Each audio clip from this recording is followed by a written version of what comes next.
Mahmoud Abbas is nicknamed Abu Mazen. He was born on March 22, 1935, in the city of Safed in northern Palestine. His father was a merchant. After starting his 7th academic year in Safed, he was forced to move with the rest of his family to Syria after the occupation of Palestine in 1948 and the displacement of most of the original population to the surrounding Arab countries. Here he first arrived in the Golan village of Al-Batiha, then went to Damascus, and his 2 older brothers moved to Irbid, Jordan, for a month until his mother arrived from Safed. Then they all left for Al-Tal, Syria. After a few months, they moved to Damascus because of their need to work. He received his secondary education in Syria and his university education at Damascus University. Then he went to Qari University to study law. In 1982, he received a PhD in political science from the Institute of Oriental Studies at the Russian People's Friendship University in Moscow.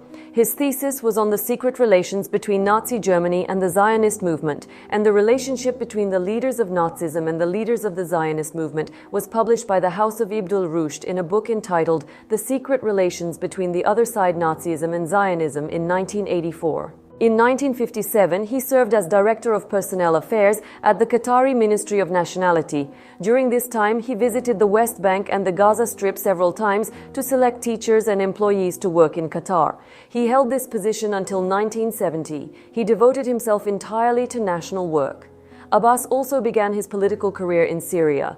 In Qatar, he served as Director of Personnel Affairs in the Public Service Administration. There he organized Palestinian groups and came into contact with the then emerging Palestinian National Liberation Movement. He joined the First Central Committee. However, he stayed away from the center of events because he was in Damascus, the capital of Syria at the time, while the top of the Palestine Liberation Organization was in Beirut, the capital of Lebanon. Mahmoud has been a member of the Palestinian National Council since 1968, and in the course of his political work, he earned a PhD in the history of Zionism from the College of Oriental Studies in Moscow, Russia. He led the negotiations with General Matit Yiyunpelet that led to the declaration of the Principles of Peace based on the two-state solution announced on January 1, 1977. During this period, he was also a member of the Palestinian Economic Committee. With its membership in April 1981, the Salvation Organization assumed the portfolio of the occupied territories following the assassination by Israeli intelligence of Khalil al-Wazir, alias Abu Jihad, in the capital Tunis. Mahmoud Abbas held a number of diplomatic posts and at the same time provided a moderate contrast to what were then described as the revolutionary policies of the Palestine Liberation Organization. Abbas was the first PLO official to visit Saudi Arabia after the Second Gulf War in January 1993 in order to mend relations with Riyadh and other Gulf states after the PLO's support for the IDF during the war had strained relations. In 1995, Mahmoud Abbas entered into informal agreements with the Israeli politician Yossi Beilin, which led to what is known in the media as the Beilin-Abu Agreement. This agreement was never officially recognized by either the Israeli or Palestinian leadership. Then came the Enlightenment Palestinian Peace Accord. This agreement, also known as the Oslo Agreement, was the first direct face-to-face attempt at a high-level agreement between Israeli and Palestinian representation. The negotiations for this agreement were conceived as a framework for future relations and an agreement that would finally resolve the remaining conflict between Israel and the Palestinians. Oslo I was followed by Oslo II negotiations. Here the borders were defined. By 1996, Abbas was elected Secretary of the Executive Committee of the Palestine Liberation Organization, which made him almost second in command of the Palestinian leadership after his return to Palestine in July 1995. As for the Palestinian leadership, in March 2003, Yasser Arafat appointed Mahmoud Abbas, the leader of the Palestine Liberation Organization and the first president of the Palestinian National Authority, as the Palestinian Prime Minister. It was claimed that this appointment was made under U.S. pressure and that the U.S. and Israel wanted Abbas to replace Arafat. Abbas was therefore seen by many Palestinians as a Zionist collaborator. Abbas became the negotiator after the US and Israel refused to negotiate with Arafat in 2003. Israeli Prime Minister Ariel Sharon, US President George Bush and Abbas met in the Jordanian city of Aqaba on June 2003. Abbas's participation in this meeting, which Arafat refused to attend, drew criticism not only from other Palestinian organizations but also from within Fatah. Yasser Arafat, who suddenly fell ill on October 2004, died on November 11, 2004 in Paris, where he had been sent for treatment. Abbas succeeded Arafat as acting president. On January 9, 2005, in a low-turnout election in the West Bank and Gaza Strip, Abbas officially became the leader of the Palestinian National Authority. Following his election, Abbas called for an end to the Intifada. In February 2005, Abbas met again with Sharon in Sharm el-Sheikh, Egypt, and agreed to end the Intifada. Tensions between Abbas and other factions increased as Gaza-based Palestinian factions such as Hamas and Islamic Jihad opposed ending the Intifada and vowed to continue their attacks while Israel continued its offensive. In August 2005, Abbas announced that Palestinian parliamentary elections would be held. The elections, which took place on January 25, 2006, were held in the West Bank and the Gaza Strip, with no polling stations in East Jerusalem due to Israeli obstruction. Abbas and the international community had expected to see Fatah in power and Hamas in opposition. However, in the 132-seat parliament, Hamas won 74 seats with 44% of the vote, and Fatah won 45 seats with 41% of the vote. Thus, Hamas was able to come to power on its own. The result led to the Hamas-Fatah conflict in 2007.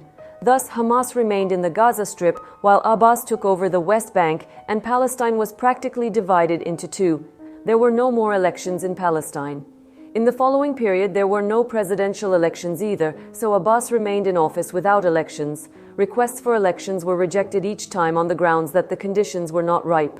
So, what will happen after Mahmoud Abbas in Palestine? There are scenarios on the agenda that the Palestinian people think will be negative. Let's take a look at what might happen. This is how Gaith Al-Omari, former advisor to the Palestinian peace negotiations team and a research fellow at the Washington Institute for Near East Policy, put it in an article for Foreign Affairs magazine.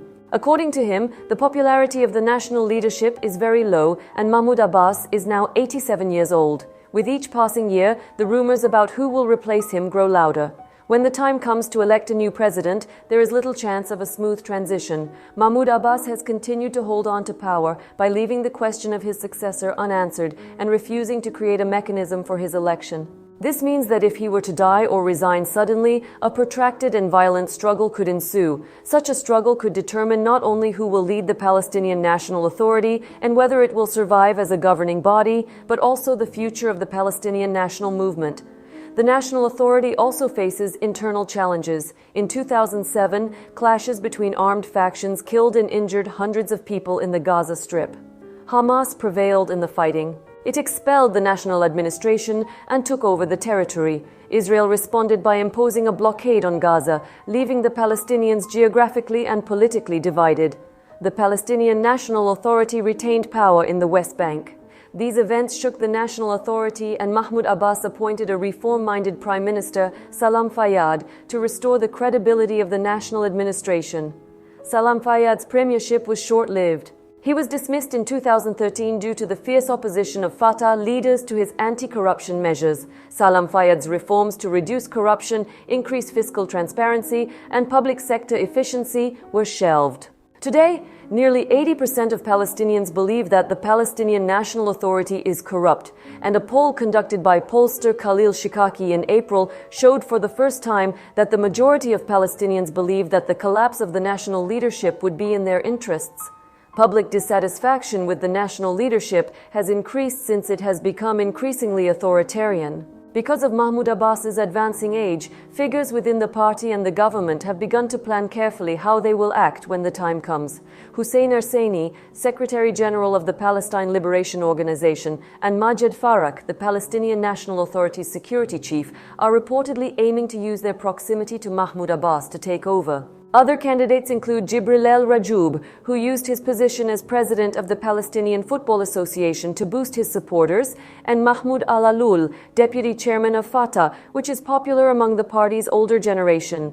While Jibril El-Rajoub and Mahmoud Al-Alul have support within the Fatah party, they are not authorized within the Palestinian National Authority. This is interpreted as a forced recruitment of supporters in the event of a contest for the presidential seat. Given the current war, Mahmoud Abbas' statements that the occupation must end and the two-state solution must be implemented in accordance with legitimate international resolutions have not been seen as sincere. The discourse that Hamas's policies and actions do not represent the Palestinian people has increased Palestinian anger against Abbas. This is because, judging by Abbas's reactions to the events, he is considered incapable of taking a single action against what is happening in Gaza. In other words, the Palestinian people's support for Abbas is gradually diminishing. In addition, the images of him joking during his meeting with U.S. Secretary of State Antony Blinken drew a lot of reaction. It is not known exactly how much time he has left, but it is also rumored that a big new process will start after that. As I come to the end of my video, I would like to give you a little reminder.